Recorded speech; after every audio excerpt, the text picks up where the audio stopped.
Warahmatullahi wabarakatuh. Alhamdulillah wassalatu wassalamu ala Rasulillah Muhammad ibn Abdillah wa ala alihi wa sahbihi wa man wala. Subhanaka la ilma lana illa ma 'allamtana innaka antal alimul hakim. Rabbi shrah li sadri wa yassir li amri wahlul 'uqdatam min lisani yafqahu qawli, amma ba'du.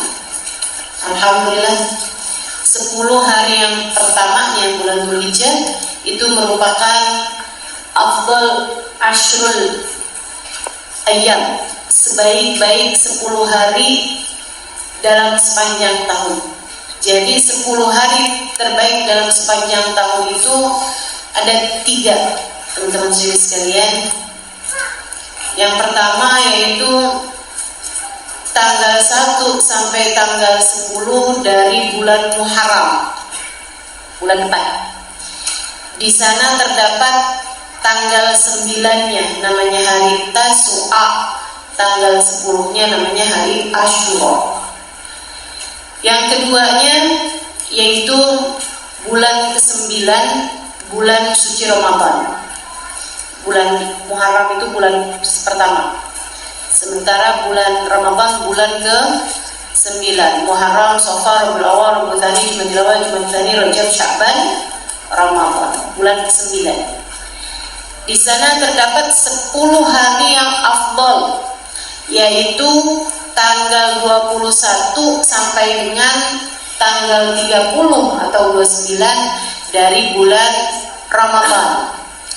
Di dalamnya terdapat Lailatul Qadar.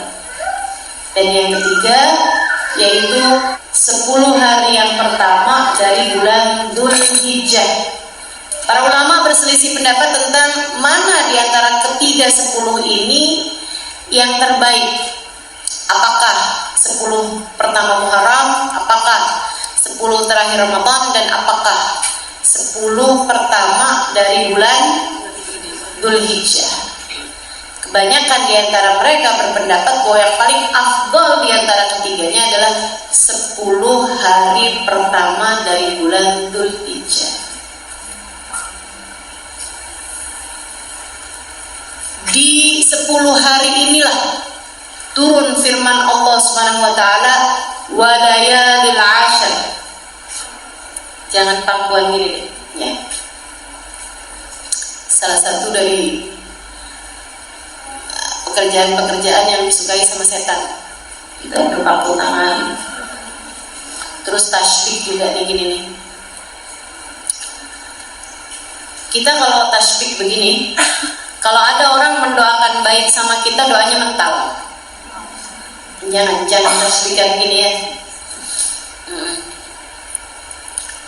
Kalau gini ustazah nggak apa-apa kalau gini. Kalau gini apa juga ya. Yang nggak boleh itu mengaitkan jari jemari tangan kanan dengan tangan kiri, itu yang nggak boleh. Dan yang nggak boleh itu antara jari tangan kita satu dengan yang lain. Tapi kalau saya tasbihnya sama orang lain itu nggak apa-apa malahan. Nah, nggak apa-apa gitu. Kalau tasbihkannya sama orang lain malah nggak apa-apa. Baik, teman-teman sekalian, kembali kepada Ashrul Ayyam atau Ashrul Layal paling afdal dalam sepanjang tahun, yaitu 10 hari pertama dari bulan Dzulhijjah. Kepadanya lah turun firman Allah Subhanahu wa taala atau tentang 10 hari Asyara Dzulhijjah inilah turun firman Allah Subhanahu wa taala, wal fajr wa layalil 'ashr. Demi fajar, artinya itu adalah fajar terbaik. Kapan itu nanti akan kita bahas. Wa layalil 'ashr, dan demi malam-malam 10. Kapan itu? Ashri Dzulhijjah. Silakan buka kitab-kitab tafsirnya kalau ada. Kalau mau gitu ya, kadang buka mau juga nggak ngerti bahasa Arab. Udah kalau gitu percaya aja sama saya.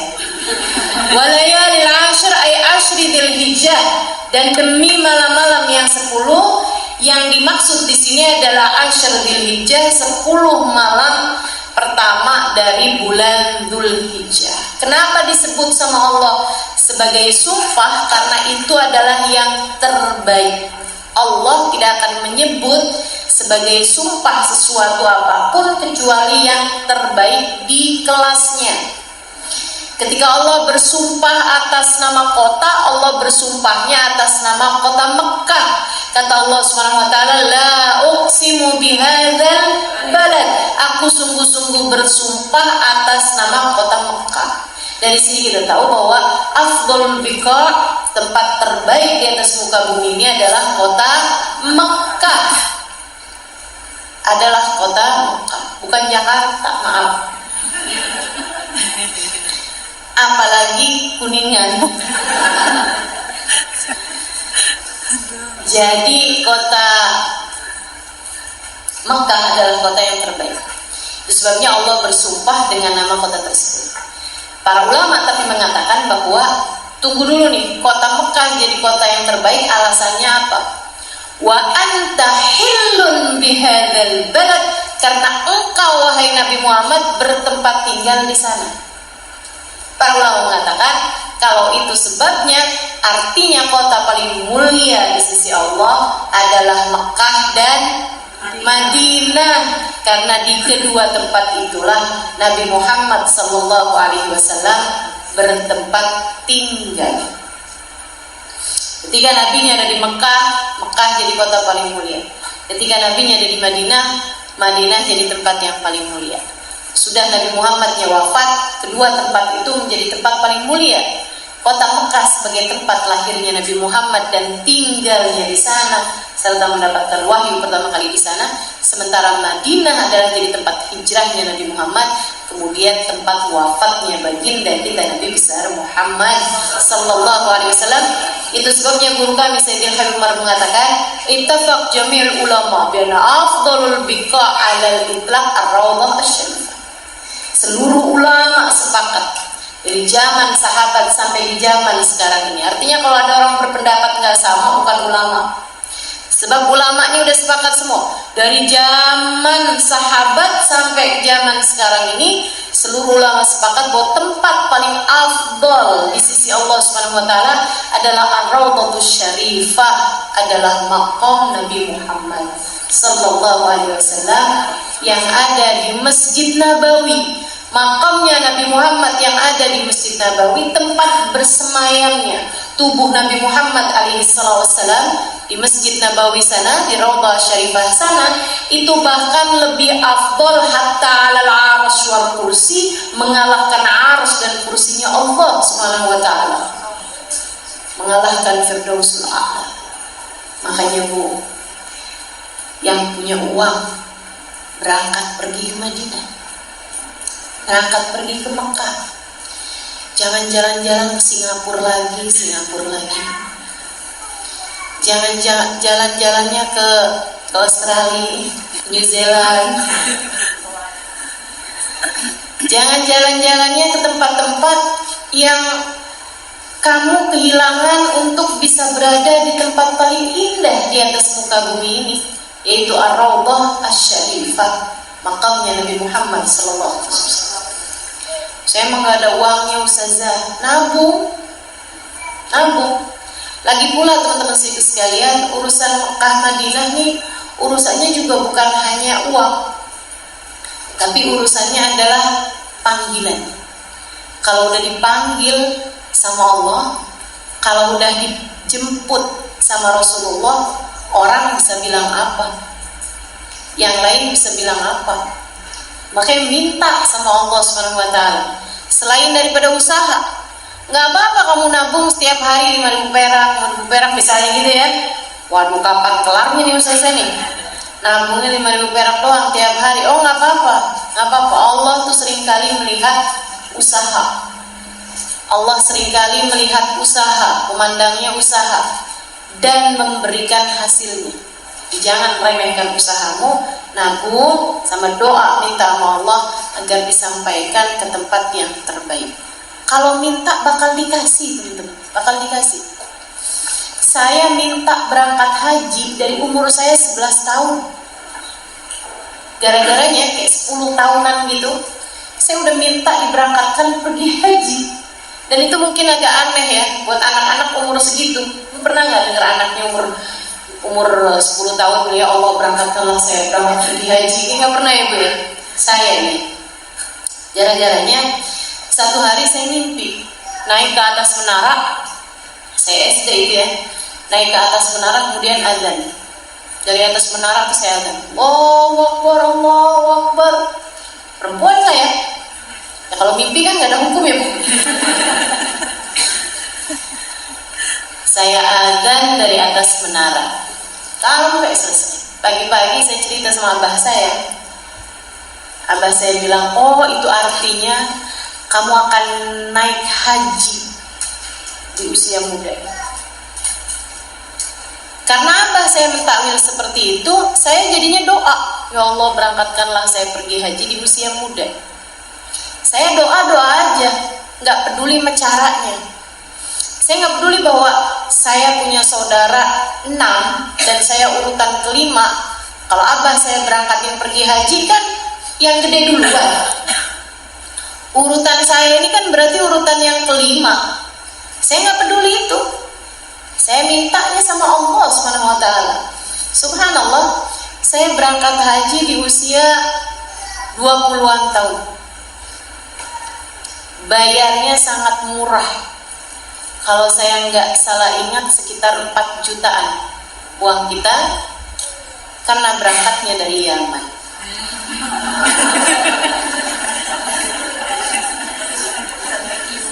Berangkatnya dari tadi naik pesawat sih saya waktu itu.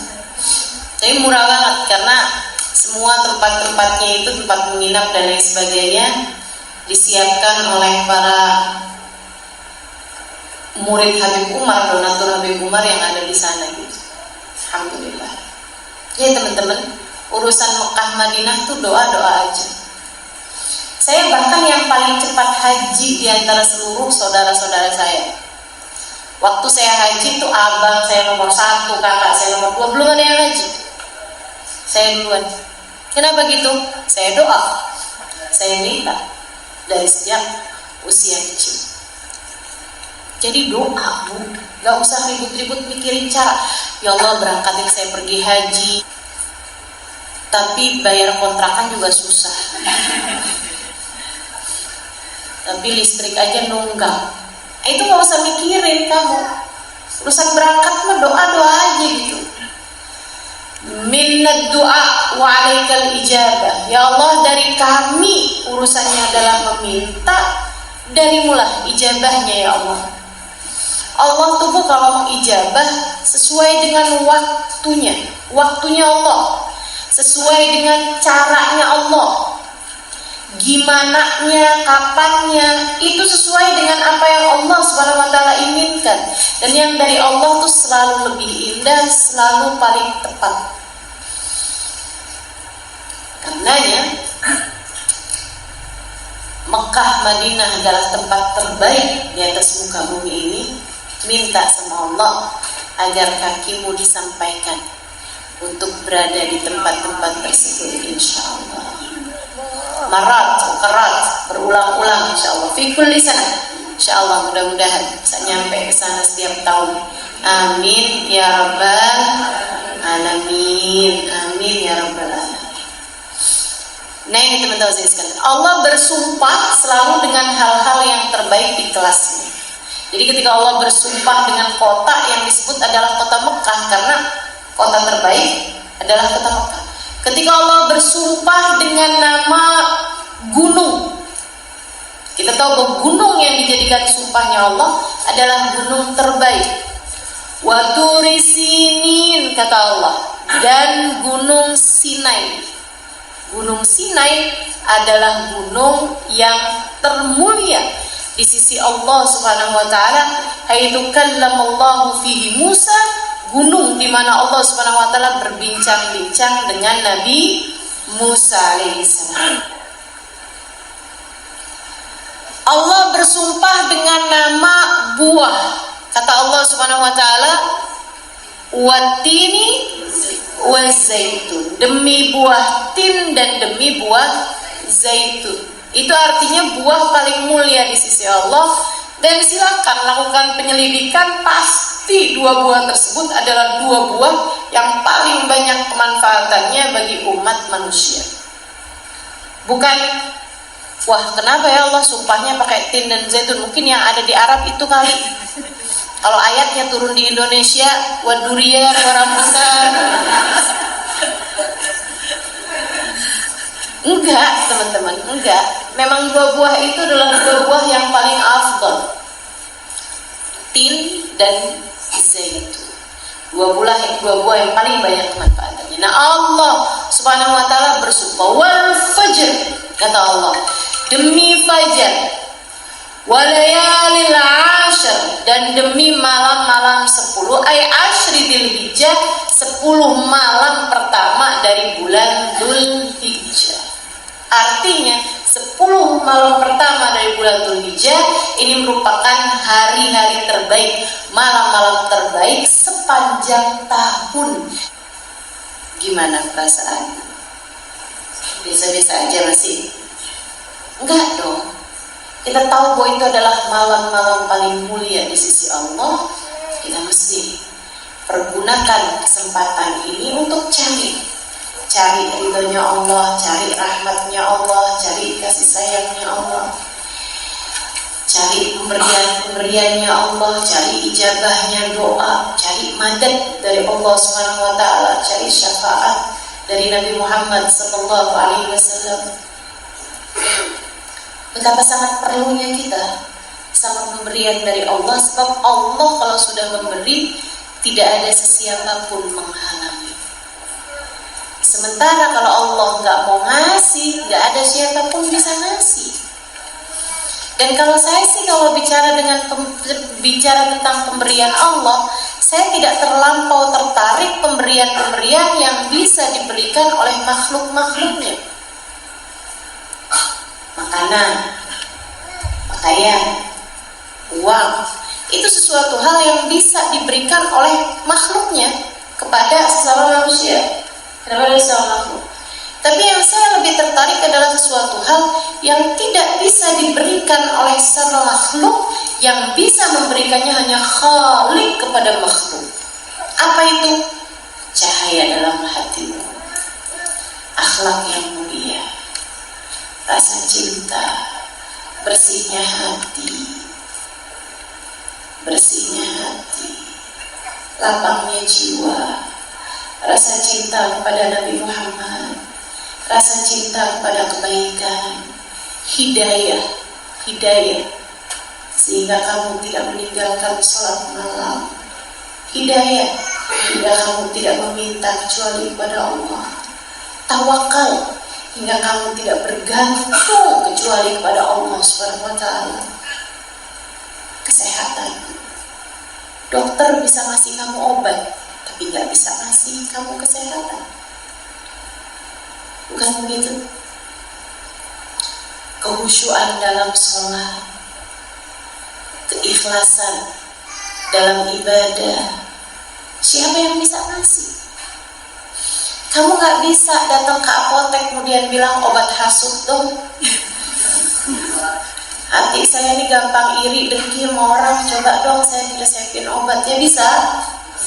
Gak bisa. Saya kok susah ya mau cinta sama Nabi Muhammad. Boleh ada formulanya gak?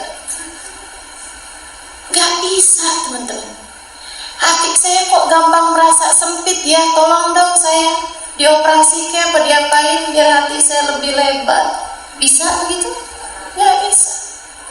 Belum lagi ampunan, iman, yakin, sabar, syukur, pemberian-pemberian semacam ini. Siapa yang dapat memberikannya kalau bukan Allah Subhanahu wa taala, Jalla Jalaluhu wa ta'ala azamatuh. Karenanya teman-teman saya sekalian, saya sangat tertarik sama 10 hari pertama dari bulan Dzulhijjah, sebab saya tahu apa yang tidak bisa saya dapatkan dari manusia, bahkan yang tidak dapat saya usahakan dari diri saya sendiri, akan dapat diberikan Allah, terutamanya pada 10 malam yang pertama dari bulan Dzulhijjah. Jangan siap-siap tuh kalau mau lebaran urusan ketupat, opor. Jangan. Kita juga mesti siap-siapin di 10 hari pertama di bulan Dzulhijjah. Insya Allah. Wal fajr di ayat sebelumnya, demi fajar. Fajar apa ini? Ada beberapa pendapat dari para ulama mengenai fajar ini. Fajar apa? Bukan fajar sembarang fajar. Saya nggak lagi pantun ini ya. Ntar disauti lagi. Bukan fajar sembarang fajar. Cakep. Iya. Teman-teman sekalian, fajar yang ini pakai alif lam ta'arif, artinya adalah demi fajar itu.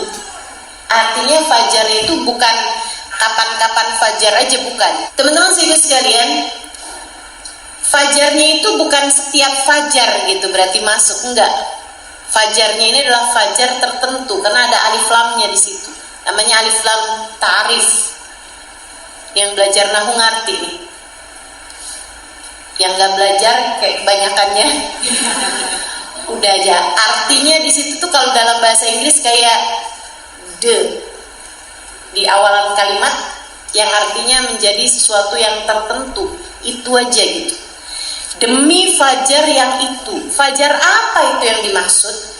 Ada perbedaan beberapa ulama mengartikan ayat ini.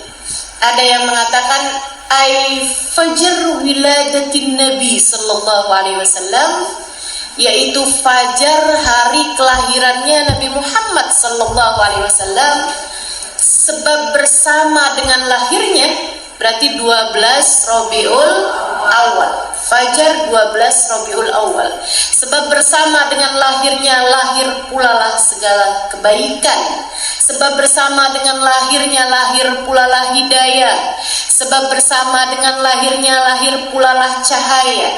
Yang katanya Sayyidina Abbas paman Nabi Muhammad sallallahu alaihi wasallam, antal ladzi lamma wulidta asyraqatil ardu wa adaa binurikal ufuqu wa nahnu fi hadzal diya sublar rasyadin nahtayyu. Engkaulah wahai Nabi Muhammad yang ketika lahirmu gegap gempita alam semesta dengan cahaya. Cahaya dari ufuk barat hingga ke timur. Cahaya dari timur hingga ke barat, utara, ke selatan. Seluruh penjuru semesta cakrawala dipenuhi dengan cahaya. Wa nahnu fi hadzal diya. Dan kami umatmu wahai Rasulullah kebanjiran, terbiaskan dengan indahnya cahaya.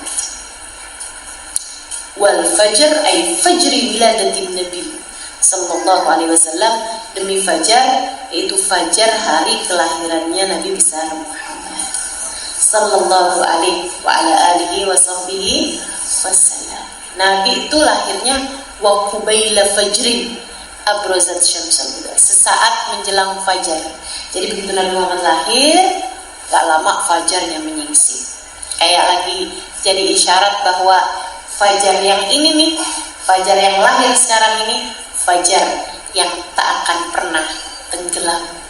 Ia adalah cahaya yang tidak pernah sirna. Teman-teman sekalian, itu pentafsiran para ulama. Ada satu lagi pentafsirannya, wal fajr ay fajri yaumi Arafah, demi fajar yaitu fajar hari Arafah. Dan ini banyak diambil sama para ulama-ulama karena memang nyambung sama ayat yang sesudahnya, walayalil ashar, dan demi malam-malam 10 ay ashri Dzulhijjah, yaitu 10 hari bulan Dzulhijjah, di mana hari Arafah terletak pada tanggal 9-nya. Jadi dari ayat ini para ulama mengisyaratkan bahwa afdalul ayyam, hari paling mulia sepanjang tahun, yaitu hari Arafah, tanggal 9 Dzulhijjah. Mudah-mudahan sehat afiat panjang umur, bisa ketemu sampai hari Arafah, insya Allah. Teman-teman sedikit sekalian yang saya muliakan, meskipun juga sebagian dari para ulama-ulama yang lain mengatakan, diantaranya Sayyid Muhammad bin Alwi bin Abbas Al-Maliki mengatakan, beliau mengatakan aktsarul ulama, kebanyakan para ulama berpendapat bahwasanya afdalul ayyam fis sanah, hari terbaik sepanjang tahun adalah Yaum Arafah, hari Arafah. Akan tapi saya punya pendapat bahwa afdalul ayyam fis sanah Yaum wiladatin Nabi sallallahu alaihi wasallam adalah hari lahirnya Nabi Muhammad, tanggal 12 Rabiul Awal. Kenapa gitu? Sebab alaihil madad. Kata beliau, semua hari-hari yang mulia dilandasi dari hari lahirnya Nabi Muhammad. Andai tidak karena Nabi Muhammad, 9 Dzulhijjah hari Arafah nggak jadi hari Arafah. Andai tidak karena Nabi Muhammad, nggak akan ada Lailatul Qadar. Karena Lailatul Qadar adalah pemberian Allah kepada umat Nabi Muhammad sallallahu alaihi wasallam karena doanya Nabi Muhammad. Ketika Nabi Muhammad berdoa, ya Allah, kasihan umat saya ini umur pendek-pendek, ntar gimana dong di akhirat, amal ibadah mereka juga sedikit, jadinya masuk surganya paling belakangan. Nabi berdoa dengan sungguh-sungguh, Allah kemudian mengatakan, inna anzalnahu fi lailatul qadr wa ma adraka ma lailatul qadr, lailatul qadri khairun min alfi syahr. Lailatul Qadar lebih baik daripada 1000 bulan. Ibadah di sana buat umatmu nih, wahai Nabi Muhammad, satu malam ibadah pada malam Lailatul Qadar lebih mulia di sisi Allah, lebih baik di sisi Allah, berlipat ganda, lebih baik daripada 1000 bulan, yaitu 82 tahun. Jadi ibadah semalam aja kehitungnya 82 tahun lebih. Untuk melipat-lipat gandakan amal ibadahnya umatnya Nabi besar Muhammad sallallahu alaihi wasallam. Jadi kalau enggak karena Nabi Muhammad, kita enggak punya Lailatul Qadar.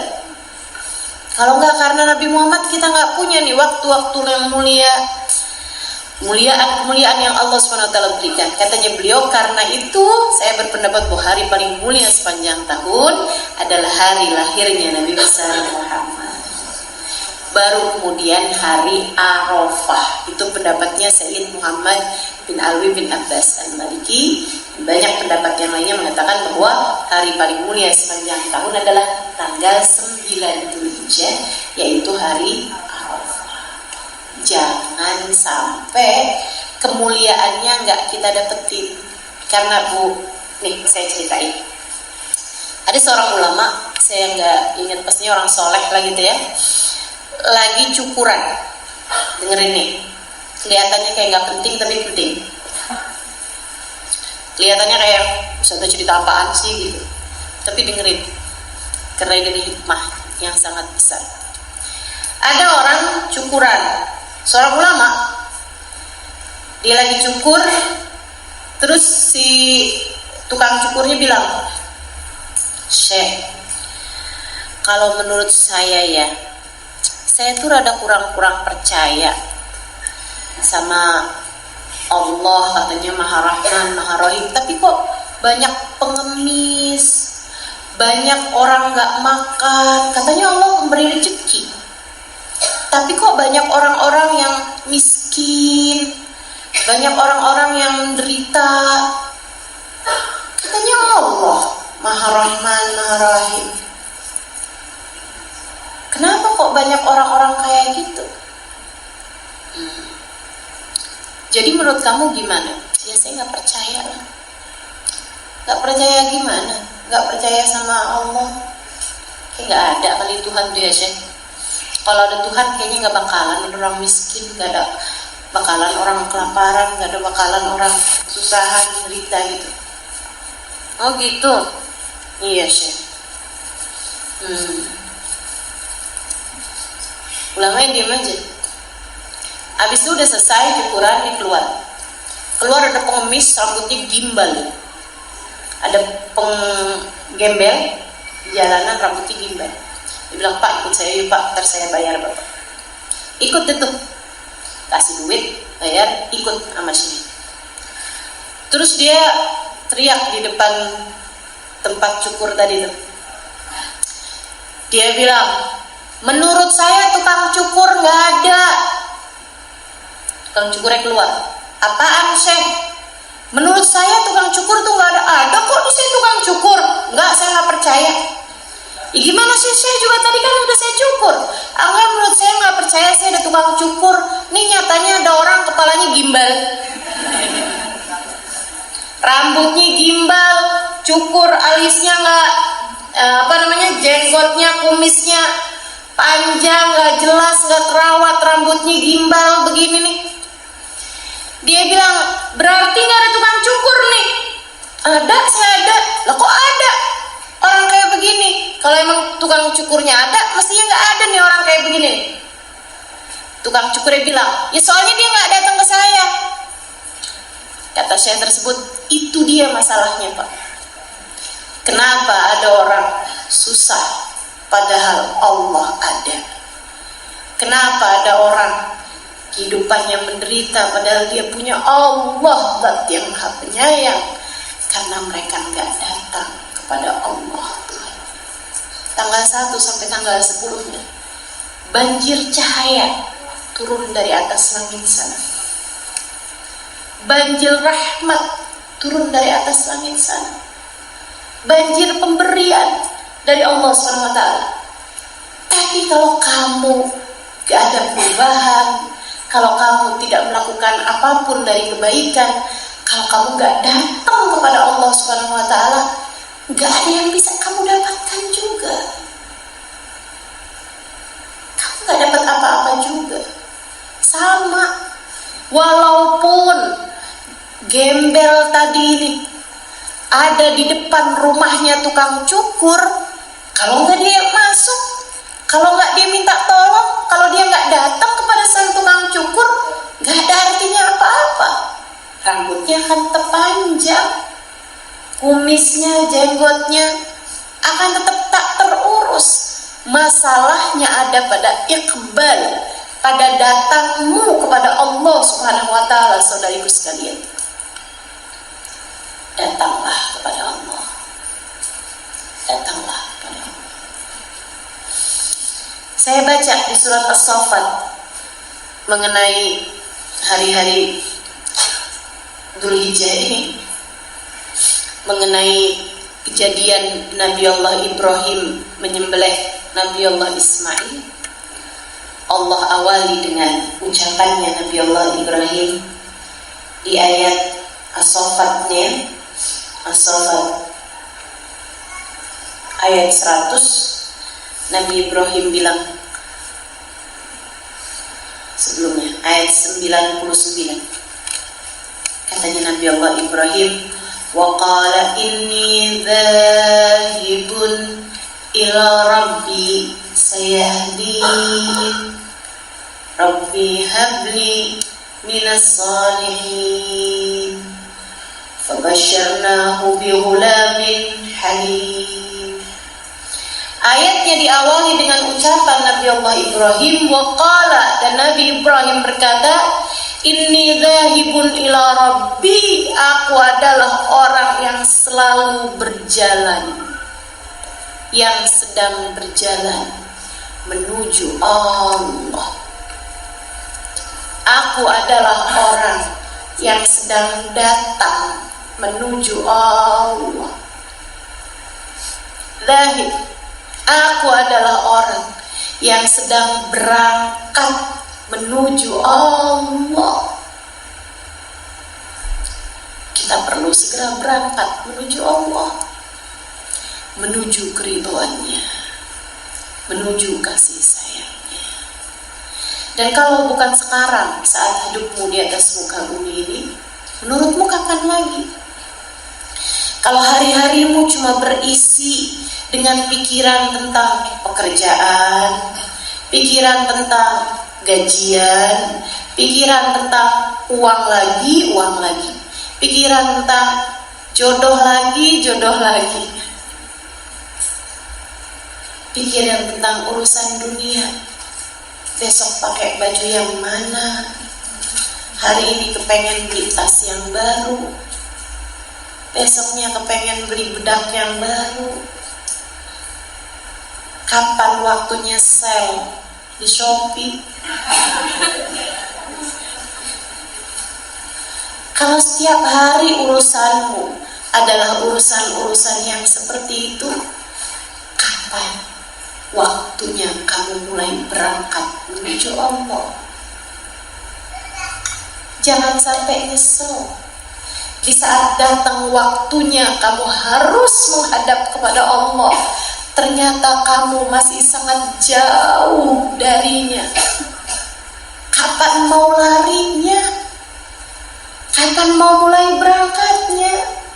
Kalau udah datang ajal, orang-orang hanya akan berkata, Rabbirji'un la'alli a'malu salihan fima taraktu. Ya Allah, balikin lagi saya di dunia ya Allah. Saya akan segera menyusuli amal-amal perbuatan saya yang terlewat.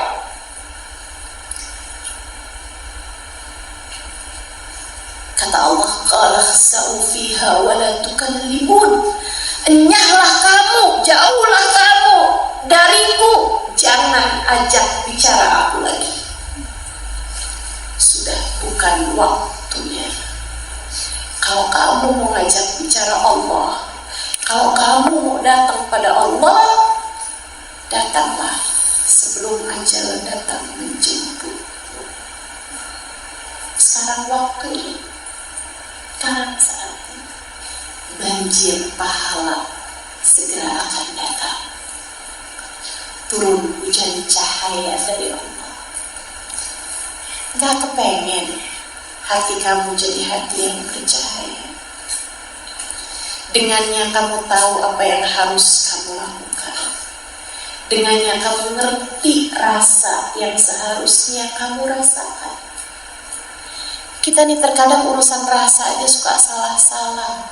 Yang mestinya disesali malah dibanggakan.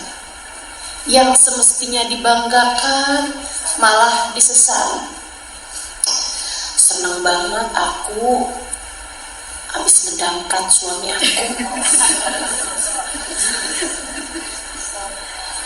Hal-hal yang seharusnya kamu sesali malah kamu banggakan. Dia sekarang udah gak berani lagi deh sama istrinya. Itu kan hal yang seharusnya kamu sesali, teman-teman. Bukannya kamu malah membanggakannya gitu. Betapa banyaknya hal-hal yang kita ini salah rasa, salah mengolah rasa. Seharusnya bikin bangga malah kita sesali. Seharusnya kita sesali malah kita banggakan. Ada banyak banget. Seharusnya kita syukuri, malah kita nyesel. Yang seharusnya kita nyesel, malah kita syukuri. Ada banyak hal yang seharusnya bikin kita sedih, kita malah senang. Yang seharusnya bikin kita senang, malah kita sedih. Ini kita nih ngolah rasa aja gak pinter. Gak pinter ngolah rasa. Kenapa gitu? Iya banget loh Ustazah, kenapa ya? Karena hati kita kurang cahaya. Hati kita kurang cahaya. Raka'atal fajri khairun minad dunya wa ma fiha. 2 rakaat sebelum fajar lebih baik dari dunia dan seisinya. Kita kehilangan 2 rakaat salat sunnah fajar, qobliyah subuh, biasa-biasa aja. Giliran duit kita hilang 50.000 doang, kita nyesel-nyeselnya luar biasa. Ini kan rasanya salah-salah. Rasanya salah-salah. Padahal Nabi Muhammad bilang tuh 2 rakaat sebelum subuh, qobliyah subuh, lebih baik daripada dunia dan seisinya. Apakah menurutmu 50.000 uang mau lebih baik daripada dunia dan seisinya? Kan enggak. Biar hati kita ngerti, paham, perlu punya cahaya. Perlu punya cahaya. Biar kita punya cahaya di mata, punya cahaya di telinga. Kita tahu apa yang mesti kita dengerin, apa yang mesti kita lihat. yang nggak mesti kita lihat, kita nggak lihat. Yang nggak mesti kita dengerin, kita nggak perlu dengerin. Kita perlu cahaya, mencahayai lisan kita, biar kita ngerti ngomong yang tepat pada orang yang tepat pada waktu yang tepat. Betapa seringnya lisan kita salah-salah, betul? Betapa seringnya kita ngomong yang salah, atau ngomongnya benar tapi bukan kepada orang yang tepat, sehingga jadi salah juga. Atau ngomong benar sama orang yang benar tapi bukan pada waktu yang tepat, jadi salah juga.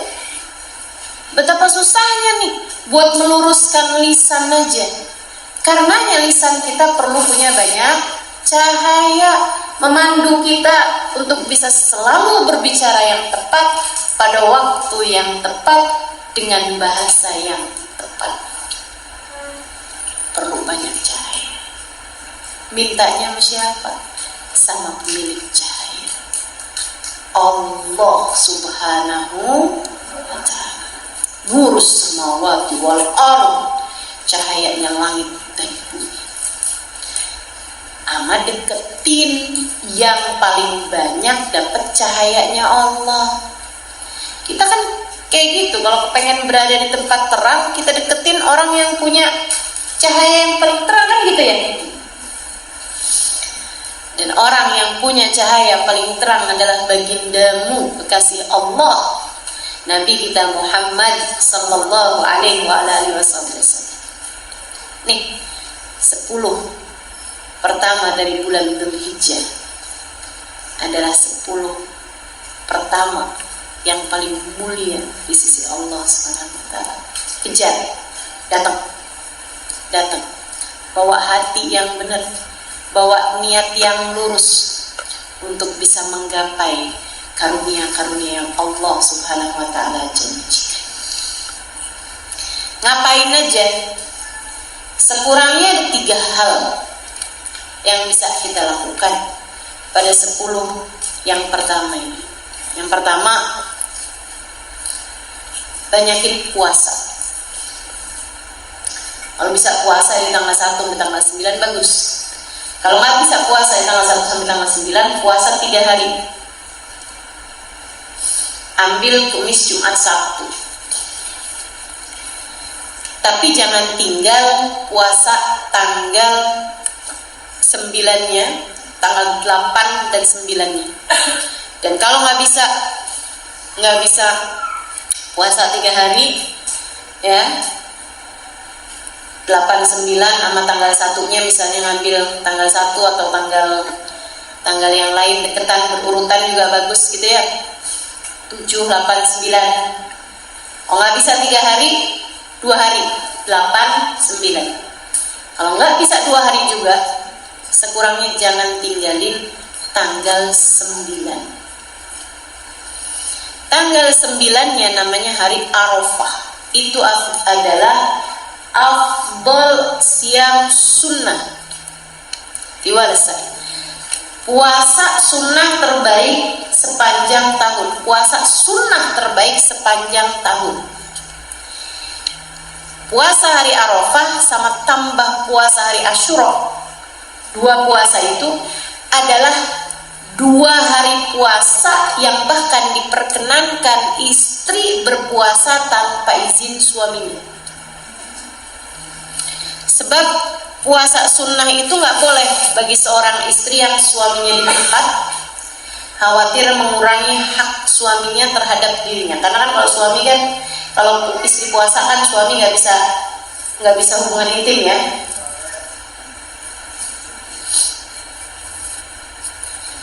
Nah, karenanya istri itu kalau mau puasa sunnah atau puasa wajib Ramadan, qadha Ramadan, di hari-hari yang belum mendesak, kayak sekarang ini kan waktunya masih longgar kan, itu nggak boleh istri melakukan puasa tersebut tanpa izin suaminya. Harus dengan seizin suami. Jangan sampai suami deketin, maaf saya puasa. Taran lagi deketin, saya lagi head. Taran lagi deketin, saya puasa. Bukannya kemarin kamu head, tadi malam kamu suci, ya sekarang saya puasa. Nggak boleh tuh, karena Allah tuh nggak mau kita nyari akhirat dengan mengurangi hak seseorang. Nggak boleh. Bagi istri itu puasa sunnah nggak jadi sunnah selagi suaminya memang ada di tempat dan memungkinkannya untuk mendekati istrinya. Kalau kita tahu memang suami kita lagi keluar kota biasa berapa hari gitu, ini suaminya lagi haji nih, dia mau puasa pakai izin lah, ngapain?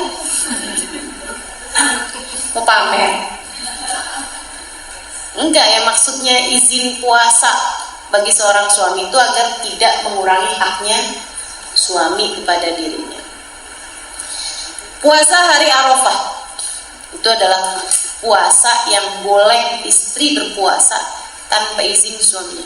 Nah begitu, dari pentingnya mulianya puasa itu, suaminya juga mestinya puasa gitu. Nah, ngapain dia deketin bininya?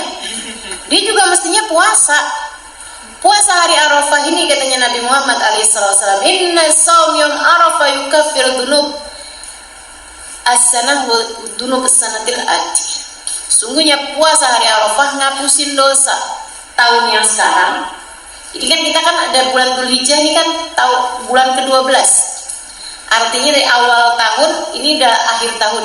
Kata Nabi Muhammad, puasa hari Arafah ngapusin dosa tahun yang ini, yang kita sekarang sedang ada di bulan ke-12-nya, sama tahun yang akan datang. Karena kan beberapa hari kemudiannya masuk tahun baru kan. Ini tahun yang akan datang juga udah dapat ampunannya. Apa maksudnya dapat ampunan? Bukan berarti udah dapat ampunannya berarti nggak apa-apa nih bikin dosa, udah diampunin ini. Nggak gitu maksudnya.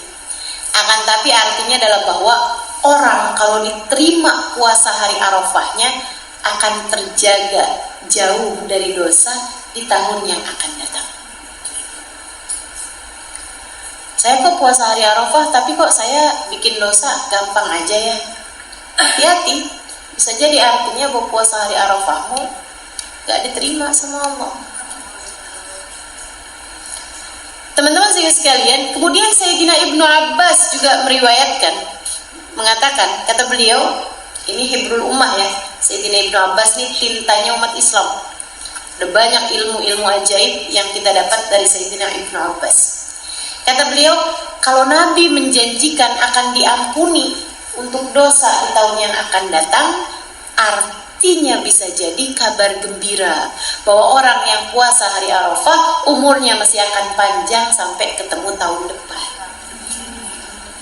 Karena kan udah ada jaminannya tuh, siapa yang puasa hari Arafah dia bakal diampuni dosanya tahun ini sama tahun yang akan datang. Nah kan gak mungkin Allah bilang gitu padahal tahun yang akan datangnya dia udah gak ada gitu. Jadi kata Sayyidina Ibnu Abbas, insya Allah jaminan buat orang yang insya Allah kabar gembira bahwa orang yang puasa hari Arafah insya Allah masih akan panjang sampai ketemu tahun depan. Ustazah, saya pas hari Arafah lagi menstruasi, siap-siap aja kalau gitu.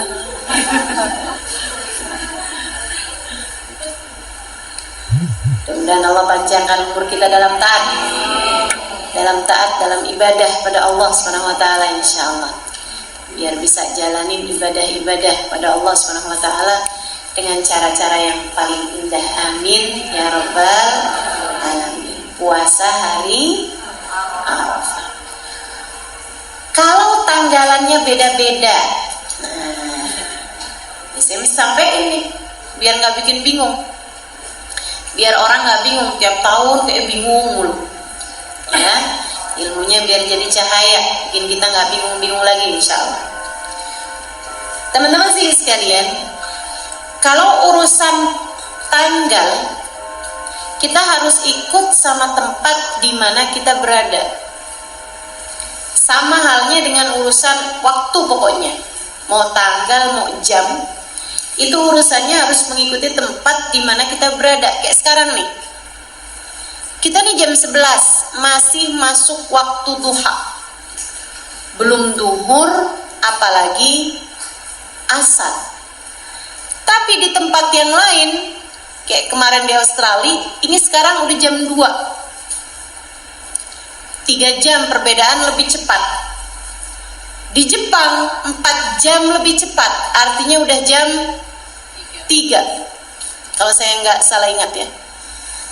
Dan di New Zealand ini sudah jam 4 karena perbedaannya 5 jam lebih cepat mereka daripada kita.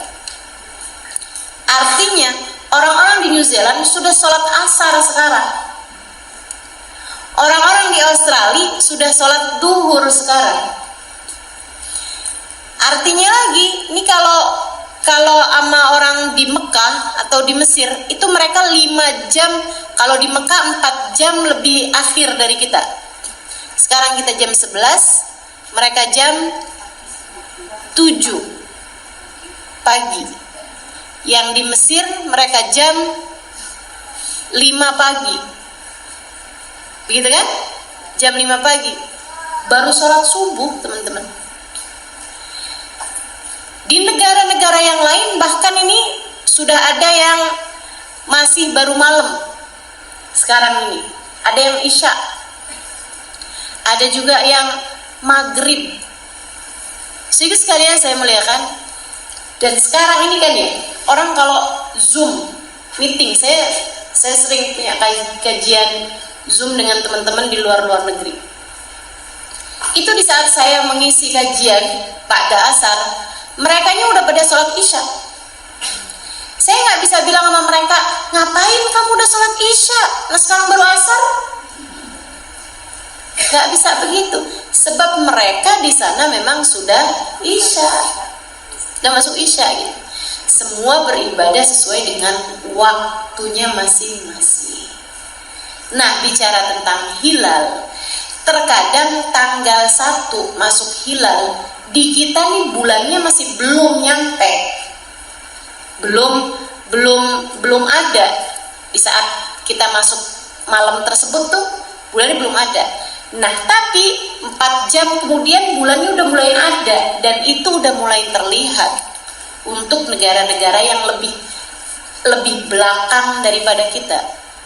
4 jam kemudian bulannya mulai terlihat di negeri Arab. Jadi kita udah malam 1 apa belum tuh malam? Belum lah. Tapi mereka sudah malam 1 gitu. Jelas? Karenanya itu, kenapa kita kalau urusan tanggal, kita liatin hilal. Kita liatin hilal yang ada di langit udah keluar apa belum. Kalau hilalnya belum keluar, ya udah kita nggak usah puasa, atau kita nggak usah lebaran, kan begitu ya. Nah kalau ternyata di Saudi Arabia sana itu sudah mulai kelihatan, artinya mereka udah puasa atau mereka udah lebaran gitu kan, ya udah mereka ikutin sama jam mereka. Jangan kemudian kita ikutin sama jam dia gitu. Ustazah saya boleh nggak Ustazah lebaranan karena saya ikut sama yang ada di Arab Saudi? Boleh kalau kamu lagi ada di Mekah. Tapi kalau kamu lagi ada di Ciputat, kamu ada di Tebet, ada di Hang Tua, Hang Jebat, kamu ikutin waktunya Jakarta, waktunya Indonesia. Hilalnya belum kelihatan, ya udah kita ikut aja sama yang punya teropong. Pemerintah yang punya teropong ngeliatin, oh hilalnya belum naik, hilalnya belum ada, ya udah nggak usah puasa. Jadi urusan tanggalan ini nggak usah bingung-bingung, ikut aja sama yang diumumkan sama pemerintah. Namun yang pasti kita akan berlebaran pada tanggal 17 Juni. Kalau lebarannya tanggal 17 Juni hari Senin, berarti kita puasa Arafahnya tanggal 16. Nggak usah bingung-bingung, walaupun misalnya yang haji udah pada lebaranan hari Minggu itu misalnya ya. Nah, nggak usah ikut sama yang di sana, kita ikut sama waktu kita yang ada di sini. Jadi tanggal 17 lebaran, tanggal 16 Arafah, tanggal 15-nya Tarwiyah. Puasa itu tanggal 15 sama tanggal 16. Kalau mau biar dapetin pahala lebih biar lebih banyak puasanya, awalin dari tanggal 14 hari Jumat, Sabtu, Minggu. Mau lebih banyak lagi, awalin dari hari Kemis. Jadi dapat Kemis, Jumat, Sabtu di bulan-bulan mulia, itu juga ada pahala yang luar biasa. Dan dapetin tanggal 16-nya itu hari Arafah, 16 Juni sama dengan tanggal 9 Dzulhijjah. Dapetin itu semuanya tuh. Kalau kita bisa puasa dari mulai Kemis, Jumat, Sabtu, Minggu, kemudian tanggal hari Seninnya yaitu hari Lebaran. Kalau hari Lebaran kita haram untuk berpuasa. Kamu kok gak makan kurban? Ya saya puasa. Gak bisa ya. Hari Lebaran Idul Adha ini bahkan puasanya, haram puasanya panjang sampai dengan 4 hari. Dari hari Lebaran Idul Adha sampai 3 hari tasyrik. Kata Nabi Muhammad SAW, ayyamut tasyrik ayyamu aklin wa syurbin wa dzikrillah. Hari-hari tasyrik adalah hari kamu makan, hari kamu minum, hari kamu berzikir kepada Allah Subhanahu wa taala. Jadi hari tasyrik kita enggak boleh berpuasa karena itu adalah waktunya makan minum. Nah, ini enaknya nih ibadah. Enaknya jadi orang Islam nih. Kita puasa berpahala karena mengikuti sunnah Nabi Muhammad, menjalankan taat pada Allah Subhanahu wa taala. Lapar berpahala. Kita di hari Lebaran kita kenyang makan kurban, kita kenyang makan nasi dan seterusnya, kita juga berpahala. Kalau kita meniatkannya sebagai hari ini adalah hari yang diharamkan puasa, maka saya makan. Besokannya juga gitu. Nih hari kita nggak boleh puasa nih, yuk kita makan, yuk kita kurban, yuk kita masak, yuk kita makan-makan. Ini teman-teman, kita lapar berpahala karena menjalankan sunnah, kita kenyang berpahala juga karena menjalankan sunnah, menjalankan kewajiban kita kepada Allah Subhanahu wa taala untuk tidak berpuasa pada hari-hari tasyrik. Ya, di hari tasyrik itu pula lah kita disunnahkan untuk berkurban selain daripada hari Idul Adha. Ma min amalin ahabbu ilallahi an yu'bad fi yawmin nahar afdal min iraqatid dam. Kata Nabi Muhammad SAW, tidak ada perbuatan yang lebih Allah sukai untuk dilakukan seorang hamba pada hari raya Idul Adha lebih daripada mengalirkan darah kurban. Kurban apa Ustazah? Unta. Kita kagak ada unta Ustazah kecuali di kebun binatang. Oke, jangan ngambil unta di kebun binatang ya. Kurban sapi. Sapi ini bisa untuk 7 orang dewasa. Kemudian kalau sapi nggak mampu atau nggak ada 7 orang yang bisa bergabung untuk sapi, bisa juga kamu sembelih kambing. Ayam boleh nggak ayam? Ayam enggak ya, nggak masuk ayam. Kecuali menurut pendapatnya Sayyidina Ibnu Abbas yang memperbolehkan kurban ayam. Sayyidina Ibnu Abbas memperbolehkan kurban ayam berdasarkan hadis yang mengatakan bahwa Nabi Muhammad nanya sama para sahabatnya. Ini nanti akan saya sampaikan dengan jelas ini ya, biar nggak salah paham. Atau Ustaz Halimah boleh kurban ayam? Nah, ini bahaya nih. Bahaya. Saya takut tar besok-besok masjid selain ada kambing ada ayam juga.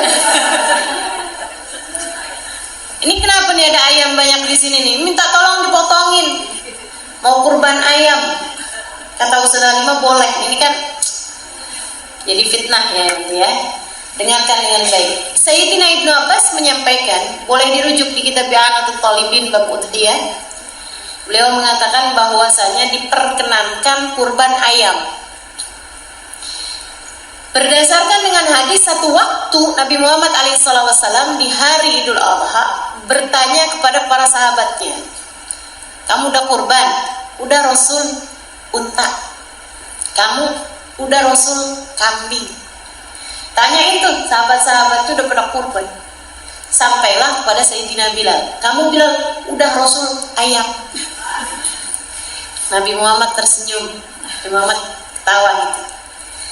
Dari situ Sayyidina Ibnu Abbas bilang, oh berarti ayam boleh tuh. Gitu. Tapi para sahabat melihatnya, Nabi itu senyumnya tuh senyum kayak yang, iya udah deh buat Bilal, gak apa-apa deh gitu. Senyum-senyum maklum itu loh. Yang artinya tuh kalau buat orang lain ya gak boleh gitu. Buat Bilal aja tuh boleh. Nah kan kita juga ada nih diantara kita yang kayak Bilal, yang memiliki keterbatasan secara finansial. Artinya kalau kamu masih bisa kambing, kenapa ayam? Gitu kan? Nah, tapi kalau kamu misalnya, aduh nungguin bisa kebeli kambing nih kapan tahu ya. Ya udahlah sekarang sanggupnya beli ayam, beli aja. Niat kurban atau sekurangnya niat belajar kurban. Tapi jangan dipotong di masjid. Cukup di dapur rumahmu aja. Tadi ya, biar nggak jadi fitnah, biar nggak jadi pertanyaan orang-orang gitu. Dan juga saran saya, kalau kamu kurbannya itu kurban ayam, kamu mau bagi-bagi ke tetangga, masak aja. Dimasak dulu jadi opor, baru kamu bagiin tetangga. Sebab kalau enggak tetangganya bingung, daging apaan ini ya? Saya kok kurban dikasihnya apaan ini, daging apa ini putih-putih gini. Nah itu juga bisa jadi fitnah.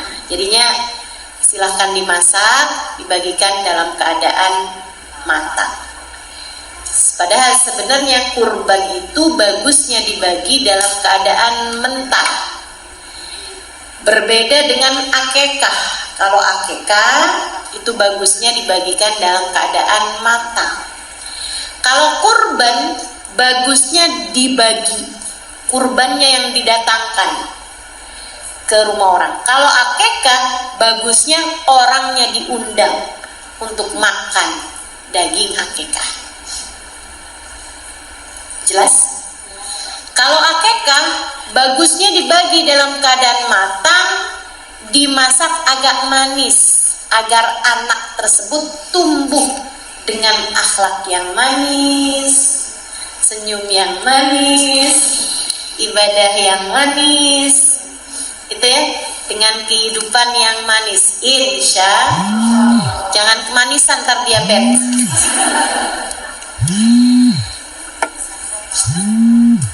Dimasak dalam keadaan manis. Dan kalau akekah sebaiknya kamu ngomong sama tukang potongnya, ini daging akekah. Ini sebaiknya ya.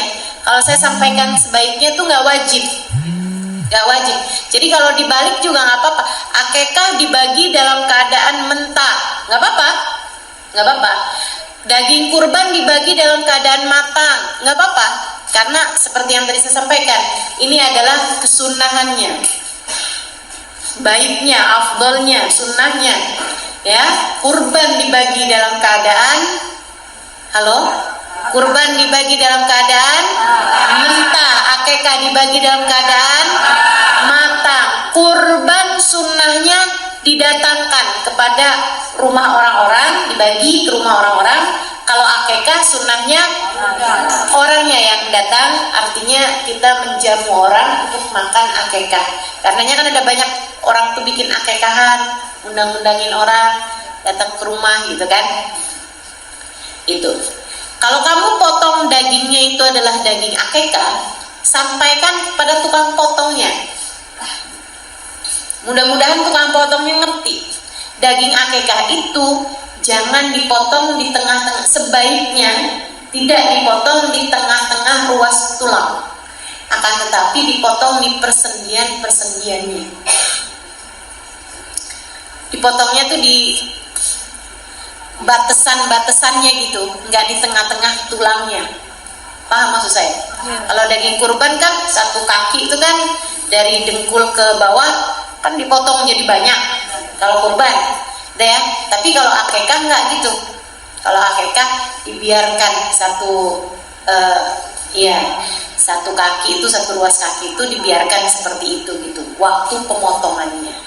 Nah kalau waktu pemasakannya sih silakan aja gitu, tapi waktu pemotongannya tuh kayak gitu, katanya para ulama tafaulan, nyari berkah, mudah-mudahan dengan cara itu anak kita juga sepanjang hidupnya nggak kena patah tulang, nggak kena masalah-masalah urusan tulang. Jelas sampai sini? Dengerin, saya mau menyampaikan sesuatu yang sangat penting, yang saya baru dapat ilmunya nih beberapa waktu yang lalu. Simak dengan baik. Semua yang saya sampaikan penting sih ya, cuman ada hal-hal yang kamu kayak perlu garis bawahi deh gitu. Teman-teman saya sekalian, akekah itu adalah kesunahan. Hukumnya sih sunnah memang, tapi sunnah yang sangat kuat. Kalau kamu mampu, jadi setengah wajib gitu. Saya nggak bisa bilang wajib, karena memang tidak demikian hukumnya. Tapi jangan sampai kamu tinggalkan kalau kamu memang mampu. Punya anak laki-laki 2 ekor kambing, kamu kurbankan, kamu potong. Punya anak perempuan 1 ekor kambing. Beberapa waktu yang lalu saya mendengarkan satu kajian dari seorang pembicara yang juga psikolog ya, Dr. Aisyah Dahlan. Boleh dirujuk tuh di video beliau ya. Dia bilang dia itu sudah menangani kasus anak-anak nakal dari sejak tahun 98 atau 89 gitu. Pokoknya udah banyak tahun. Anggaplah 98, yang artinya udah 30-an tahun beliau menangani kasus anak-anak nakal, anak-anak bermasalah. Bermasalahnya dari mulai narkoba, zina, kekerasan, minuman keras, dan sejenisnya, perjudian, perampokan, pencurian, macem-macem nih urusannya anak-anak bandel, pergaulan bebas, ya kan? Yang sekarang banyak marak juga LGBT. Dia bilang dari anak-anak bandel-bandel itu ada yang mudah penanganannya, ada juga yang sulit penanganannya. Nah, terhadap anak-anak yang sulit penanganannya, dia tanya sama orang tuanya. Sudah Dr. Aisyah Dahlan tanya kepada orang tuanya. Dia bilang, anakmu udah diakekah apa belum? Dan mayoritas di atas 90% orang tuanya mengatakan belum pernah diakekah. Kata beliau, kenapa akekah ngaruh sama anak?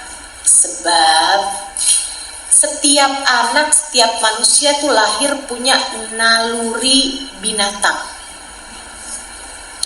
Kita tuh ketika sama Allah diperintahkan buat akekah, Allah seakan meminta kepada para orang tua untuk sembelihlah naluri kebinatangan anakmu dengan kamu menyembelihkan kambing untuknya. Itu sebabnya Nabi Muhammad mengatakan urusan akekah, kullu mauludin merhunah bi'aqiqatih, setiap anak yang lahir tergadai sampai dibayarkan akikahnya. Anakmu tuh tebus dengan cara kamu bayar akikah. Selagi belum kamu tebus, anak kamu tuh naluri kebinatangannya masih banyak, masih besar, sehingga akhirnya sulit untuk bisa menjadi manusia seutuhnya. Ada banyak monyetnya, ada banyak auzubillah babinya, ada banyak anjingnya gitu loh. Dalam diri anakmu itu naluri kebinatangannya masih besar. Itu sebabnya kamu perlu untuk alirkan darah hewan yang memang diperintahkan Allah, yaitu kambing 2 ekor bagi anak laki-laki, 1 ekor bagi anak perempuan. Kenapa? Karena naluri kebinatangan anak laki-laki jauh lebih besar daripada naluri kebinatangan anak perempuan. Kita semua tahu anak perempuan lebih mudah dijaga daripada anak laki-laki. Coba diingetin, anak-anak muda pernah diakekah atau belum? Saya bahkan pernah sarankan, kalau kamu punya anak bandel banget, ulangi deh akikahnya. Udah pernah Ustazah ulangin coba? Ulangi coba. Saya nggak tahu mungkin waktu itu kenapa kamu titip terus orangnya nggak jalanin atau gimana, kita nggak paham. Tapi cobalah ulangi lagi, sembelihkan untuknya 2 ekor kambing bagi anak laki-laki, 1 ekor kambing bagi anak perempuan. Indah bukan Islam? Luar biasa. Sedikit sekalian yang saya muliakan, termasuk dirimu. Ustazah, saya kok bandel nggak selesai-selesai. Kali-kali saya belum diakekah ya Ustazah, orang tua saya. Bisa jadi. Coba tanya sama orang tuanya. Udah meninggal, ya udah deh hati-hati aja, akekahin lagi aja. Boleh Ustazah, boleh. Asalkan nggak usah undang orang. Terus dibagikan ke siapa? Nanti datang ya hari Senin akekahan di rumah saya. Oh, siapa yang baru lahir? Saya. Nggak usah undang orang, bikin orang bingung ya.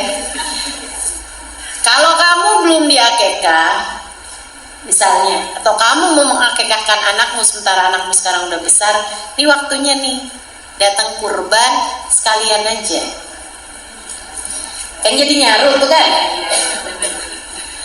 Kamu niatkan akekah, jadilah tuh.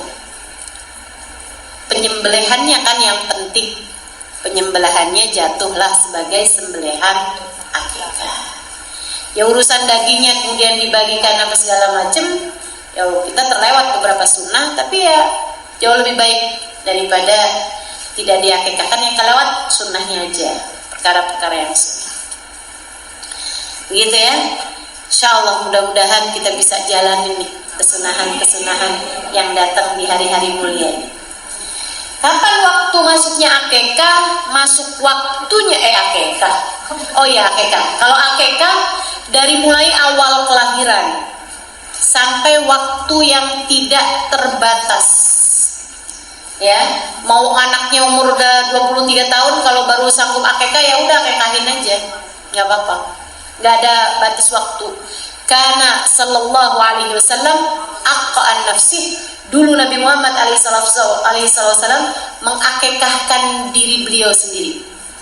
Memang belum ada akekah kan zaman lahirnya Nabi. Jadi Nabi udah dewasa itu udah datang Islam, mengakekahkan diri beliau sendiri. Jadi nggak apa-apa ya, nggak ada batas akhirnya akekah itu. Tapi batas awalnya adalah sejak kelahiran. Jadi kalau misalnya anaknya belum lahir, nggak boleh kamu akekahin. Ini masih 7 bulan sih Ustazah, tapi ini kan datang Idul Adha nih biar sekalian. Jangan, anaknya belum lahir belum boleh. Kalau kata dokternya udah ketahuan kok Ustazah laki perempuannya, ya udah. Tapi belum masuk waktunya akekah. Jadi akekahin sesudah anak tersebut lahir. Hari pertama kelahiran Ustazah boleh, udah mulai masuk. Pokoknya asal begitu datang anaknya, begitu lahir anaknya udah boleh diakekahkan. Meskipun sebaiknya nunggu sampai hari ke-7 kelahiran. Hari ke-7, bukan 7 hari sudah lahir, bukan seminggu sudah lahir, bukan, tapi hari ke-7. Jadi kalau lahirnya Senin, akekahkan Ahad, hari ke-7-nya. Kalau lahirnya Ahad, akekahkan Sabtu, ya kan? Kalau lahirnya Sabtu, akekahin Jumat, hari ke-7-nya. Sabtu, Minggu, Senin, Selasa, Rebo, Kemis, Jumat, hari ke-7-nya dari kelahiran anak tersebut. Dengan itu tadi ya, sembelih anak laki-laki 2 ekor, anak perempuan 1 ekor. Berbarengan juga hari ke-7 itu sebaiknya berbarengan dengan tasmiyah, memberi nama anak. Saya kasih tahu Bu, kalau ngasih nama anak, kasihlah nama anak yang bagus-bagus. Kata Nabi Muhammad alaihissalam, "Sammu auladakum bismin hasan, fa innahum sayunadawna yaumal qiyamah bi asmaihim." Berikanlah nama anak-anakmu dengan nama yang baik, karena sesungguhnya mereka akan dipanggil dengan nama-nama tersebut di akhirat nanti. Jangan sembarangan ngasih nama. Asal buka Quran, Hawiyah, anaknya dikasih nama Hawiyah. Wa ma adraka ma hiya narun Hawiyah. Kamu tahu apa itu Hawiyah? Hawiyah adalah api neraka yang panas membakar. Jangan ya, kasih nama anak mesti yang bagus-bagus. Nama yang bagus tuh nama yang kayak gimana? Tafaulan atau tabarrukan? Ini kan kita bahas fikih ya. Jadi nama yang bagus itu antara tafaul atau tabarruk. Apa itu tafaul? Tafaul adalah ngasih nama yang artinya bagus. Ngasih nama yang punya arti yang bagus. Mau dalam bahasa apapun terserah aja, tapi artinya tuh bagus gitu. Kalau bisa sih ya yang artinya bagus dalam semua bahasa, atau sekurangnya arti yang bagus dalam bahasa Arab atau bahasa kita gitu. Orang Indonesia ya kasih nama dengan nama yang artinya bagus dalam bahasa kita, nama bunga misalnya kayak gitu kan ya, atau nama yang bagus artinya dalam bahasa Arab misalnya kayak Faizah, artinya perempuan yang sukses, perempuan yang berhasil. Kalau laki-laki Faiz, orang yang berhasil, gitu kan. Kasih nama Muti'ah, perempuan yang taat, perempuan yang taat. Laki-laki Muti, ya. Atau misalnya perempuan dikasih nama Nadiyah ilal khair, perempuan yang mengajak kepada kebaikan, gitu ya. Dikasih nama anaknya dengan nama yang artinya bagus. Kasih nama Hasan. Hasan artinya indah, cakep, bagus. Perempuan Hasanah, artinya perempuan yang bagus, yang cakep. Budur, artinya adalah purnama. Ya, budur tuh purnama yang banyak ya. Jadi udahlah purnama banyak pula. Jadi cahayanya penuh. Berharap orang tuanya mesti biar anaknya punya banyak cahaya indah seperti keindahan purnama. Begitu. Itu memberi nama dengan nama yang artinya bagus, artinya indah. Gitu ya. Atau tabarruk itu ya kayak gini, kayak tadi ya yang tafaulan. Abdus Somad itu hambanya Allah yang tempat bergantung, hamba Allah tempat bergantung. Itu kan artinya bagus, gitu ya. Atau misalnya Ibu Hajah Nur Hayati, nur cahaya hayati hidupku. Orang tuanya memberi nama dengan nama itu agar anak menjadi cahaya dalam kehidupan orang tuanya, cahaya bagi kehidupan dirinya sendiri dan cahaya bagi kehidupan orang tua. Hayati. Itu unsurnya berarti tafaul. Tafaul itu punya arti yang bagus, berharap dengan keindahan artinya anaknya menjadi sesuai dengan keindahan artinya tersebut. Itu namanya tafaul. Yang kedua adalah artinya tabarukan. Unsurnya adalah unsur tabarukan. Tabarukan itu artinya adalah kita nyari berkah dengan memberi nama anak kita dengan nama orang-orang mulia. Kita nyari keberkahan mereka, berharap anak kita dapat keberkahan dari sahibul isim, dari yang punya nama sebelumnya, biar anak kita jadi sesoleh atau sesolehah orang tersebut. Kita kasih nama anak kita dengan nama Bahiyah, biar dia jadi kayak Baba Bahiyah. gitu ya, yang saya ceritakan di buku Bidadari Bumi itu kan bahiyah luar biasa sekali. Nah gitu, kita kasih nama anak kita dengan namanya ulama, misalnya kasih nama Syafi'i. Saya yakin tuh orang Madura banyak tuh yang namanya Syafi'i, walaupun dipanggilnya jadi Sapei.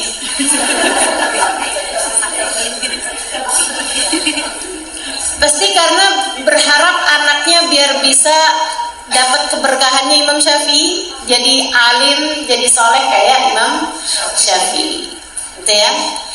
Itu sebabnya kenapa banyak orang ngasih nama anaknya dengan nama ulama-ulama kita, dengan nama imam-imam kita, gitu kan.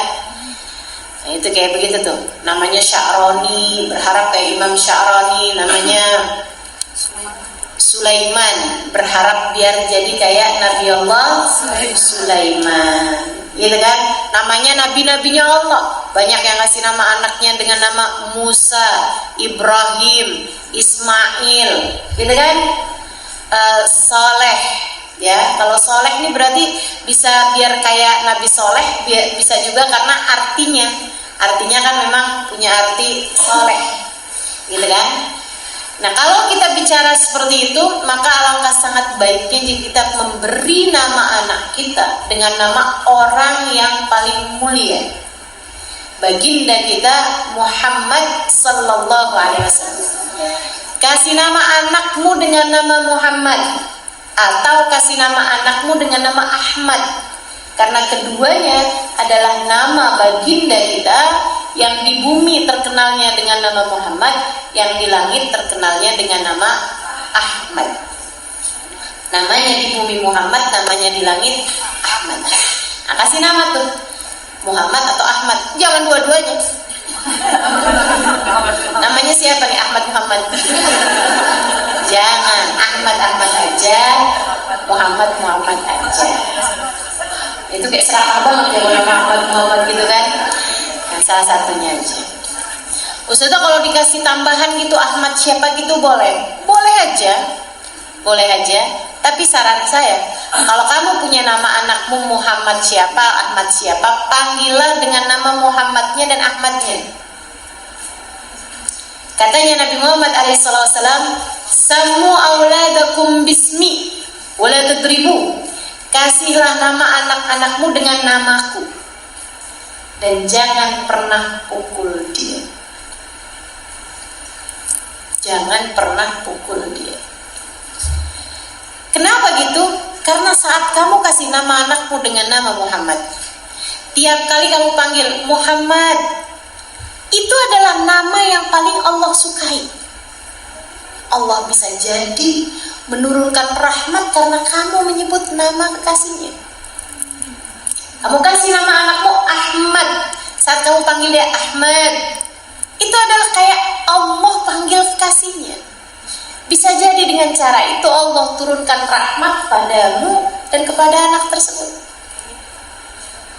Muhammad, Ahmad. Karenanya jadi sangat berat masalahnya kalau kamu pukul anak kamu tersebut, karena dia punya nama sama kayak namanya kekasih Allah. Allah tidak tega melihatnya dipukul oleh orang tua. Bisa jadi penyebab Allah marah kepadamu, dan na'udzubillah, jangan sampai kemudian jadi penyebab Allah juga menurunkan kemurkaannya kepada anakmu. Gitu. Jadi kasih nama anakmu dengan nama Muhammad atau Ahmad, jangan pernah pukul dia. Ustazah, kalau anak yang lain berarti nggak apa-apa dipukul? Nggak boleh juga. Ini kalau cara berpikirnya jahiliyah kayak gitu, cara berpikirnya kayak Bani Israel tuh kayak gitu tuh. Nggak boleh juga, yang lain-lain nggak boleh juga dipukul. Cuman yang namanya Muhammad atau Ahmad lebih berat lagi urusannya. Untuk jangan sampai pernah kamu pukul, kamu kata-katain, kamu jelek-jelekin gitu ya.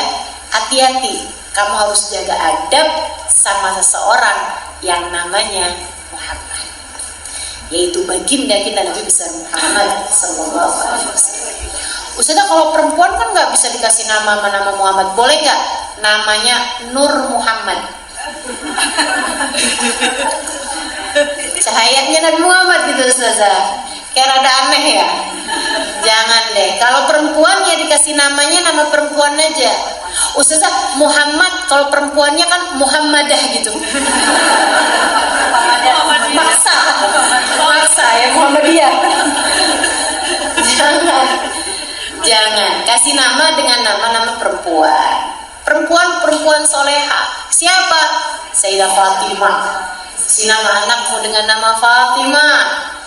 Jangan pukul juga, takutnya Allah marah. Kamu mukul perempuan yang punya nama yang sama dengan perempuan paling tercinta di sisi Allah.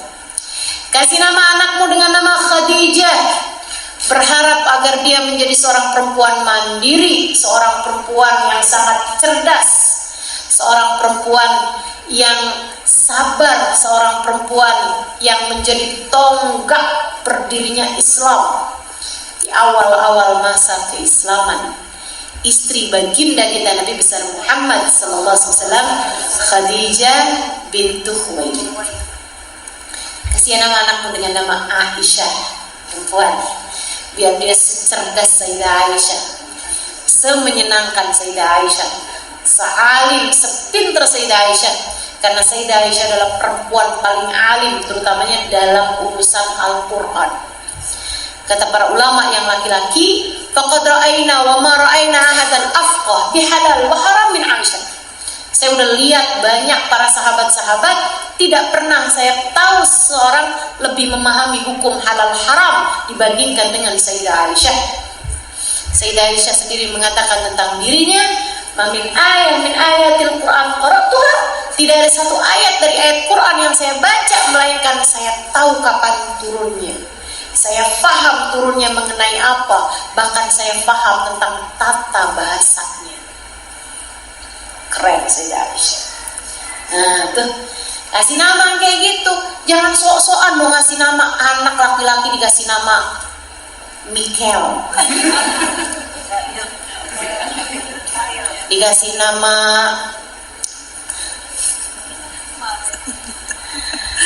perempuan dikasih nama Angelina. Aduh, nggak pantas sama mukanya. Udah ya. Michael Jackson katanya, anaknya kasih nama Michael Jackson. Ya nggak pantas sama mukanya juga ya. Udahlah yang pasti-pasti aja. Saya perhatikan teman-teman, saya perhatikan ya. Nama-nama tuh kalau nama-nama yang kayak keren, dianggap nama yang kekinian, itu ada waktunya loh. Nama mereka yang kekinian sekarang di saat mereka tua bisa jadi nama yang dianggap kayak nama dulu gitu. Saya ingat zaman saya kecil, saya pernah kecil loh ini. Zaman saya kecil, ya saya nggak lahir langsung jadi ustazah. Nama yang keren waktu saya SD tuh kayak Sri gitu. Bener ini, nah ketawa beneran. Waktu saya SD, nama yang dianggap keren tuh kayak Sri, Dewi, Wati, Dian, gitu kan? Iya, ya sekarang juga masih keren ya. Cuman maksudnya nggak sekeren nama-nama yang sekarang gitu. Iya kan? Nama yang sekarang tuh kayak Kaila, nah, Keira, aduh ya ampun, apa tuh? Keisha, udah deh tuh. Itu juga jadi nama-nama yang keren sekarang. Itu juga saat untuk 60 tahun yang akan datang gitu. Itu tuh nggak jadi keren lagi gitu. Jadi daripada kayak begitu, mendingan kita kasih nama anak-anak kita tuh dengan nama-nama yang keren sepanjang waktu gitu. Fatimah itu keren sepanjang waktu teman-teman, betul nggak? Muhammad keren sepanjang waktu, Aisyah keren sepanjang waktu. Kapan waktu aja kamu kasih nama anak-anak kamu dengan nama itu, bakalan keren terus-terusan gitu. Jadi kayak gitu tuh. Umar, ya kalau keren terus tuh orang dengan nama Umar, wah aduh, sangar nih, pemberani, kuat kan begitu tuh. Setiap waktu aja, kapan waktu aja. Ali, wah cerdas nih, berani nih, gitu. Jadi lebih baik tuh kayak begitu, namanya pasti akan keren terus-terusan gitu. Kalau saya selalu bilang sama ponakan atau siapapun yang nanya gitu kan urusan nama, saya bilang, kamu kalau kasih nama anak-anak kamu, yang gampang difatehain kalau meninggal.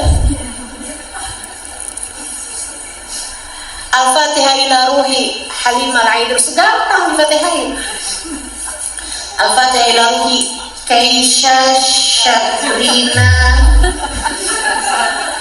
agak susah gitu kan. Angelina, waduh itu. Pokoknya nama-nama yang kira-kira ada orang bacanya agak repot gitu tuh, udah nggak usah deh, yang gampang aja. Itu kasih nama ya, yang bagus, ngasih nama anak-anak kita yang bagus, ngasih nama anak-anaknya, karena mereka akan dipanggil dengan nama-nama mereka di akhirat nanti. Hari ke-7 kasih nama juga, akekahin juga, sama potong rambut, cukurin rambut anakmu itu, timbang, kemudian sebanyak timbangan, sebesar timbangan rambut bayi tersebut, sedekahkanlah berupa emas kalau mampu, atau berupa perak kalau tidak mampu. Berupa harga emas, bukan emas yang disedekahin ya. Masa orang diserutin emas, nggak gitu, maksudnya disedekahin dengan seharga emas. Misalnya gitu, ditimbang ternyata 3 gram. Nah kalau gitu sedekahkanlah dengan uang senilai 3 gram, sekitar 3 juta, sedekahin tuh. Kayak gitu. Itu yang dilakukan baginda kita Nabi besar Muhammad SAW terhadap kelahirannya Sayyidina Hasan dan Sayyidina Husain radhiyallahu taala anhum wa ardhahum, cucu-cucu beliau, yaitu beliau memperlakukan seperti itu. Baik, kembali kepada 10 malam pertama dari bulan Dzulhijjah. 1 tadi puasa. Ya. Kemudian yang kedua, teman-teman saudariku sekalian, zikir dan doa. Nanti saya akan tuliskan di Instagram saya akan uploadkan di Instagram saya bacaan zikirnya. Buat ibu-ibu yang nggak punya Instagram, yang langsung nanya anaknya Instagram belinya di mana? Itu ya. Silahkan nanti minta anaknya buat fotokopiin aja, di copy dari Instagram saya itu bacaan tanggal 1 sampai tanggal 10 Dzulhijjah, gitu ya. Ada tuh bacanya, la ilaha illallah adadal layali wad duhur, la ilaha illallah adadal ayyami wasyuhur. Nanti saya akan taruhkan nih habis kajian, dibaca mulai nanti malam boleh, besok siang boleh, pokoknya sehari 10 kali tuh bacaan tersebut, naik turun 10 kali. Habis itu di bawahnya ada salawat. Allahumma shalli ala sayyidina Muhammadin mattasalatil uyunu bin nadar, zakhrafatil araduna bil matar, wa hajjahajun wa'tamad, wa labba wa halaq wa nahar, wa tafa bil baitil atiq wa qabbala al hajjah, wa ala alihi wa sahbihi wa sallim. Itu teman-teman bacaan-bacaan yang ini adalah bagian dari kamu datang kepada Allah di 10 malam atau di 10 hari-hari pertama dari bulan Dzulhijjah. Biar dapat nih yang diturunkan, ampunan dan lain sebagainya, biar kita dapat. Amalin, jangan tinggal. Bismillah, cuma 10 hari ini kok. Gitu. Dari tanggal 1 sampai tanggal 10. Bacaannya, zikirnya diamalkan terus. Nah, kalau tanggal 10-nya mulai tanggal 10 itu ya. Itu kita juga disunnahkan untuk setiap kali habis selesai sholat sampai hari ke-13, sampai hari tasyrik terakhir asar, setiap habis selesai sholat kita juga disunnahkan untuk berzikir dengan cara bertakbir. Allahu Akbar, Allahu Akbar, Allahu Akbar, la ilaha illallah, Allahu Akbar, Allahu Akbar, walillahil hamd, Allahu Akbar kabira, alhamdulillahi katsira, subhanallahi bukratan wa asila, la ilaha illallah wahdah, sadaqa wa'adah, wa nasara 'abdah, wa 'azza jundahu, wa hazama al-ahzaba wahdah, La ilaha illallah wallahu akbar, Allahu akbar walillahil hamd. Bacaan itu baca 3 kali sesudah selesai sholat, dari mulai sholat maghrib hari Idul Adha, malam Idul Adha, ya.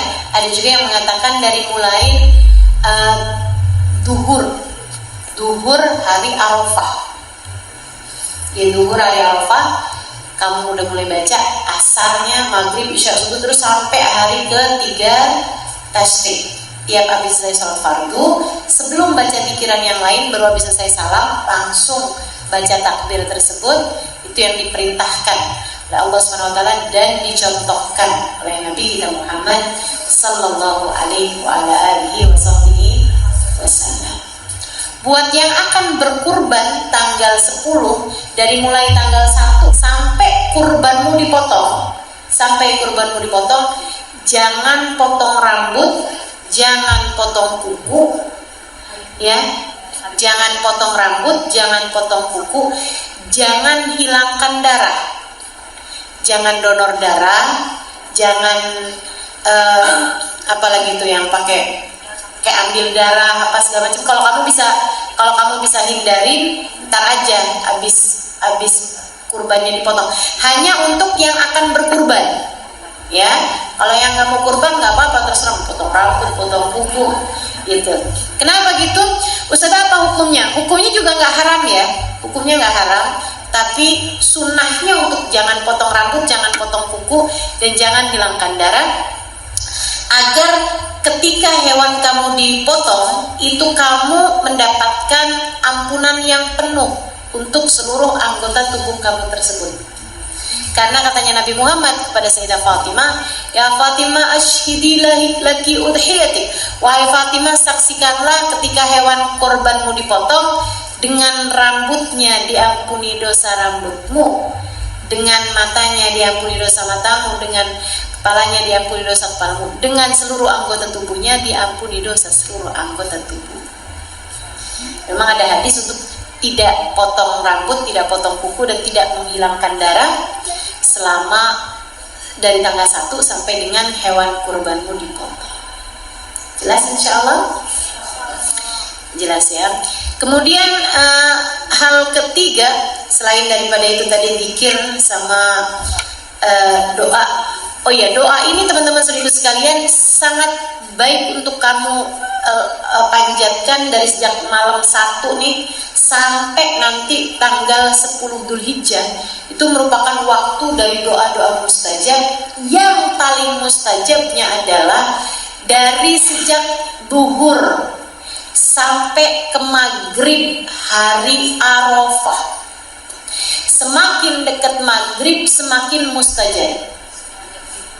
Dari duhur hari Arafah sampai ke maghrib hari Arafah, agak panjang, ya. Nah, semakin dekat maghrib semakin afdol doanya, dan itu adalah waktu yang paling mustajab untuk berdoa. Buat orang-orang yang ada di padang Arafah disunahkan untuk keluar dari tenda dan langsung di bawah matahari gitu.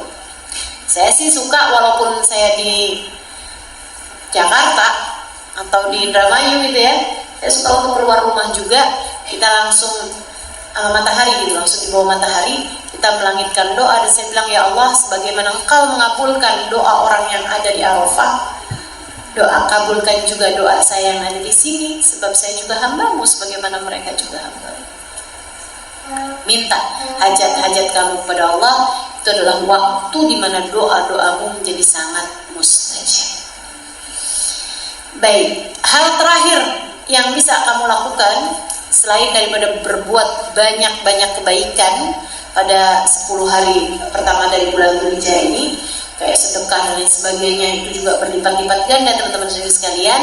Hal terakhir yang ingin saya sampaikan adalah menghidupkan malamnya dengan ibadah, terutamanya adalah pada malam Arafah sama pada malam Idul Adha, malam 9 sama malam 10.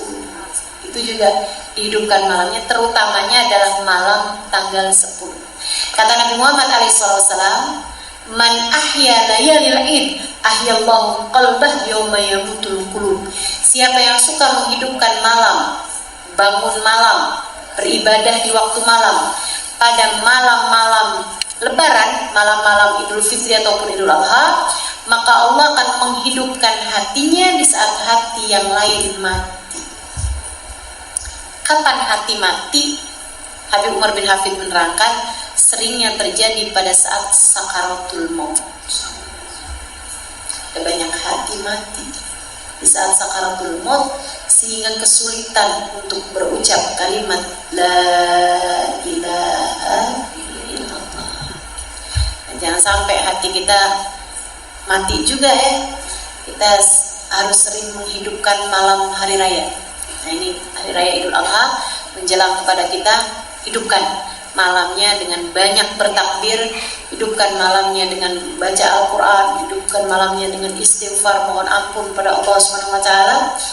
Dan sampai besok paginya sunnah untuk mandi hari raya dengan membasahi seluruh anggota tubuhmu ya, dari atas ke bawah. Kemudian juga sunnah untuk pakai baju baru, sunnah untuk pakai wewangian, dan juga sunnah untuk mensegerakan berangkat sholat Idul Adha. Sholat Idul Adha ini waktunya dianjurkan untuk lebih cepat daripada sholat Idul Fitri.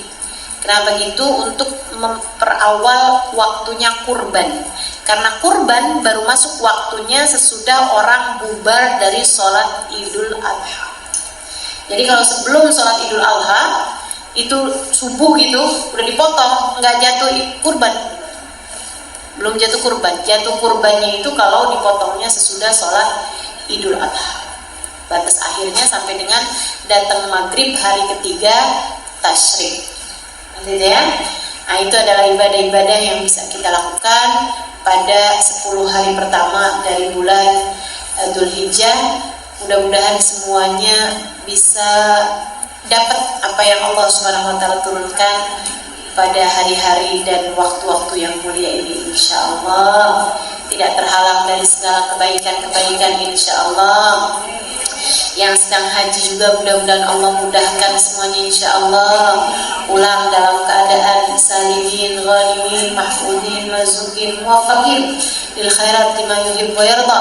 Allah menjadikan haji mereka haji yang mabrur, sa'ihum sa'yan masykur, dhambuhum maghfur, ijabatuhum lan tabur.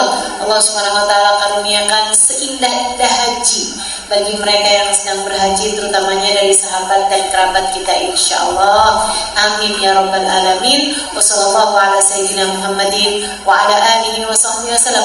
Bi fadli subhana rabbika rabbil izzati amma yasifun wa salamun alal mursalin walhamdulillah.